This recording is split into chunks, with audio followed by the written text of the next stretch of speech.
Salut l'équipe, Bitcoin, je te donne le point d'entrée ultime, le meilleur point d'entrée, le dernier bon point d'entrée les gars, on va parler de ça, de cette vidéo, bien entendu on parlera des ETF, Ether, et n'oubliez pas, tout ça c'est de l'analyse technique, donc c'est juste pour avoir les chances de notre côté, mais bien évidemment on va en reparler juste après. Le BTC ce matin, il perd 1%, on est à 65 800 $, on a Ether, lui, qui est plutôt stable, 3440 $, on ira voir les inflows tout à l'heure. On a quand même CryptoClebar qui perd 2%. Mais ce qui est remarquable dans ce top 50, c'est Avax, lui, qui perd 7%, grosse correction du côté d'Avax.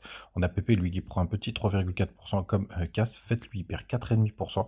Et quand on arrive en bas du top 50, rien de vraiment très intéressant. On a quand même TAO à la 49e position qui prend 2,3%. Les gars, on démarre tout de suite sur le daily du BTC. Puisque pour tous ceux qui font un petit peu d'héliotisme, on a eu enfin c'est très joli de voir qu'on a eu 5 vagues. Donc l'héliotisme, c'est une technique qui permet de définir pour le coup les zones de retracement et où est-ce qu'on en est dans les cycles. En général, ça se fait en 5 vagues, c'est pas en général d'ailleurs, ça se fait toujours en 5 vagues. Je peux pas vous le montrer ici, mais en gros ici il y avait une grande vague 1, une vague 2, et là on a eu une grande vague 3 qui a corrigé sur cette 24, et là on entamerait la dernière vague haussière, et donc dans cette vague haussière il y a des petites sous-vagues justement qu'on va regarder ce matin. Et donc vous aviez une première vague ici, une vague 1 et une vague 2, et là vous avez une, enfin pour le coup la vague 2 elle est plutôt ici, et là vous avez une grande vague 3 qui se passe ici, et une dernière petite vague 4, et ici, la vague 5 qui s'est terminée potentiellement aux 68 455 $. Donc pour le voir, en général, il faut avoir une il faut avoir une divergence sur la dernière vague. Vous voyez là, on a fait un plus haut sur le RSI. Juste là, et pour autant le plus haut qu'on a fait ici, on est plus bas sur le RSI, en tout cas en H4, et c'est pour ça qu'on pourrait justement avoir un gros, enfin un retracement. Et les vagues 2, elles retracent en général dans 70% des cas au 0,618, ce qui nous ferait retester hop, toute cette zone qui est juste là, puisque c'est aux 59 200 $. Donc c'est un petit peu barbare, hein, je vous l'accorde pour le coup, mais c'est comme ça qu'on fait de l'héliotisme. Alors par contre là c'était sur du H4, on a bien la divergence sur la vague 5, elle n'y est pas sur la vague en daily pour le coup. Donc si jamais on a une dernière vague haussière, ce serait plutôt pas mal, puisqu'on aurait une 2 pour le coup, et une longue 3, et pour le coup une dernière 4 ici, et du coup une dernière 5. Donc ça serait plutôt pas mal parce que ça nous ferait des plus grosses extensions. Donc si jamais on fait un nouveau plus haut, ce sera très intéressant. Il faudra replacer les Fibos juste là. Mais si jamais on n'y est pas, bah, le point d'entrée ultime, c'est les 59 223 $. Et là, bien évidemment, vous me direz, bah, pourquoi on va pas chercher le gap CME. Tout simplement les gars, on a 70% de chance, on a 70% de chance dans une vague 2 d'aller chercher les 0,618, et bien sûr on peut un peu plus enfoncer, et si on enfonce un peu plus, puisque ça vaudra le coup d'aller chercher le gap CME aux 57 900 $, pourquoi pas les gars, l'avenir nous le dira. Mais en tout cas, si jamais on revient dans cette zone les gars, ce sera sûrement la dernière zone ultime, et si vous voyez, ça nous fait arriver aller presque au 0,786, pourquoi pas. Ça arrive dans les vagues 2. Et là, les gars, ce sera le dernier point ultime. Et il faut l'avoir en tête. Donc soyez prêts, si on arrive dans cette zone, ce sera vraiment mémorable. Du côté du BTC, on continue. Donc on a un gros point de liquidation aux alentours des 65 278 $. Donc là, je pense qu'on va tout simplement y aller. En plus, les fundings, là, pour le coup, on est repassé sur de la zone neutre. Pour le coup, vous savez que pour alimenter le pump, il fallait des fundings qui soient très légers du côté de Binance. C'est plus du tout le cas. On est à 0,01%. Donc désormais, on peut monter, enfin on peut, c'est le moment où on pourrait corriger, tout simplement parce que on n'a plus ce déséquilibre qui permettait d'alimenter le marché. Puis n'oubliez pas les gars, on est en plein mois de juillet, on est bientôt au mois d'août, et il se passe pas grand chose sur ces mois. Donc les gars, ce serait quand même assez logique qu'on ait un retracement et que ça devienne mou du genou. À partir de maintenant, on a 155 millions de liquidation sur les dernières 24 heures. C'est assez costaud, mais rien de bien méchant. Et puis, bien évidemment, le truc un peu pourri ces derniers temps, pour tous ceux qui sont en train de regarder, pour le coup, à votre avis, est-ce qu'il y a eu des inflows ou des outflows du côté du BTC? Eh ben, évidemment, le marché corrige. Eh ben, on sait déjà qu'il y a eu des outflows. Alors, c'est pas énorme, il y a eu 61 millions qui sont sortis. Est-ce qu'ils sont sortis pour aller du côté d'Ether? Pourquoi pas. C'est un peu difficile de définir, puisque pour le coup ça passe par des intermédiaires, et donc on ne sait pas si c'est rentré sur le BTC, sur le TH, pardon, sur les ETF de TH.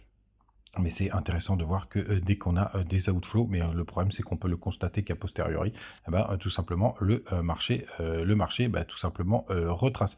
Du côté des autres news, bien évidemment, n'hésitez pas à nous rejoindre du côté de Telegram, je vous partage les petites infos au quotidien. Il y a pas mal il y a pas mal d'abos d'admin d'ailleurs qui partagent des petites news, donc n'hésitez pas à en profiter, c'est plutôt intéressant, ça reste un bon endroit pour la communauté. Évidemment, la deuxième partie de cette vidéo est consacrée à Ether, et pareil, vous avez la même logique que du côté du BTC. Pour le coup, on voit très très bien la vague 1 et la vague 2 du côté d'Ether. D'ailleurs, est-ce qu'on a on a la divergence en daily, hop, non, on l'a pas, on a un double top en daily pour le coup. Et par ici, Ether, on a bien fait notre vague 5, c'est aux 3100 $ que vous allez avoir les 0,618 et les 0,78, ce qui sont au 2009. Hein. Ça pourrait faire un stress move et faire flipper tout le monde. Je pense qu'on a la div en H4. Ouais, elle est magnifique la div en H4. Vous voyez, on a le point juste ici qui est beaucoup plus bas que le point précédent. Mais encore une nouvelle fois, si on fait un nouveau plus haut, ça voudrait dire qu'il faudra réajuster les Fibos et on le fera tous ensemble. Et d'ailleurs, tout ça, je les trace du côté de BitGet. C'est plutôt pratique puisque vous n'avez pas besoin de pencher votre téléphone. C'est con, mais c'est plutôt chouette depuis qu'ils ont mis ça. Je peux même le faire en direct live avec vous. Donc, vous avez le lien du côté de BitGet qui reste comme un des top exchange de mon côté. Et vous avez Bitmart, pardon, Mexi, BingX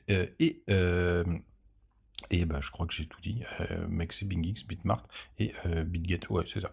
Du côté des autres infos, c'est notamment, donc pour continuer sur ETHBTC, regardez, hier, j'avais pas mis Ishimoku, mais vu que je le mets très régulièrement sur les graphiques, c'est hyper intéressant, regardez. Regardez ce qu'on a fait, c'est très très propre. Donc ça, on appelle ça un fake out. Je vous ai dit, on a été chercher la liquidité et on a réintégré direct. Et alors ça, pour le coup, ETH face à BTC, c'est hyper bullish. Et en plus, regardez, on avait le petit support du nuage qu'on a réintégré, qui a fait très bien son job, même si on a dépassé un petit peu. Vous aviez cette petite trendline qui tire depuis, un moment, donc une zone assez intéressante. Alors sur le RSI, il n'est pas très propre hein, du côté de THBTC, mais on était quand même sur une zone de support qui était à remarquer pour le coup. Et regardez. Donc là, on a réintégré, ça c'est hyper bullish. Et là, on a une bougie rouge ce matin. Et donc, je ne serais pas surpris qu'on fasse tout simplement un retest aux alentours des 0,052. 51,90 pour ceux qui veulent être ultra précis. Donc ce serait plutôt pas mal. Et ce qui nous dirait d'ailleurs qu'on pourra avoir une petite correction avec ETH qui corrige un chouille plus fort que BTC. Et là, le point d'entrée ultime, si on est ici, les gars, si on est ici, c'est-à-dire au 0,51, au 0,051, allez, 0,052, que en plus vous voyez le TH au 0,618 ou 0,78 dans cette zone, les gars, pour le coup, ce sera bien évidemment une confirmation d'un point ultime. Et là, il faudra le prendre, les gars, vraiment. D'ailleurs, moi, je le prendrai, je me prépare pour le coup, parce que là, j'aurai tout de mon côté. Du côté des informations de l'ETF ETH, tout simplement, hier, il y a eu donc 1 milliard de volume. Il y a Deepwell qui nous partageait ce matin les gros moves. Donc, vous avez l'ETH à 266 millions d'entrées nettes et surtout l'ETHE. Et donc, ça, bien évidemment, c'est le fonds de Grayscale. 484 millions qui se sont barrés pour le coup. Alors, le net flow, donc ça c'est plutôt une bonne nouvelle, c'est qu'on est toujours en positif, on est à plus 100 millions, donc c'est pas énorme, hein, c'est pas ça qui va faire bouger le BTC, hein, sur le TH, pardon, sur les volumes, mais en tout cas ça démarre fort puisque 1 milliard de volume a été exécuté, enregistré donc sur l'ETF